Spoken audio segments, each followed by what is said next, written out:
Dason ang usa ka bulan nga pasundayag sa pagselebrar sa Silver Jubilee o ang 25th araw ng panabo nga puno sa kadasig ug pagmaya sa kadaugan sa katawhan sa syudad.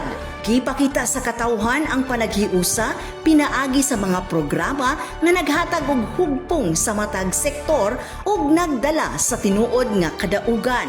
Sa culmination program ana mismo si City Mayor Jose E. Relampagos ug bihatag sa iyang mensahe alang sa kalampusan sa aktibidades. Sa maong adlaw, giuyog sa usa ka national singer artist nga si Maki ang panabowans sa iyang hit song nga Dilaw.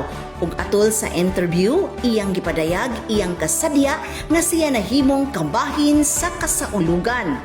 Actually, super happy po ako to be back here in Davao, Panaboan. Hindi ko po in-expect yung ganun kadaming tao dito. So, maraming salamat po sa suporta nyo. Sana po patuloy po kayo magdala dito ng mga OPM artists pa. I wanna wish everyone a happy 25th na araw dito sa Panaboan. Ana ang usab ang dakong suporta ni City Vice Mayor Honorable Engineer Franklin Hintiles, Executive Assistant 4 Joan Relampagos ug mga department heads nga gipanguluhan ni City Administrator Pedrito Mesoles. Inubanan sa temang panaghiusang nagmalampuson pinhi sa kaugmaon. Kauban sa tibuok puwersa sa Panabo City Information Office, kini si Dali Amag alang sa Frontline News Panabo. Importante, informed.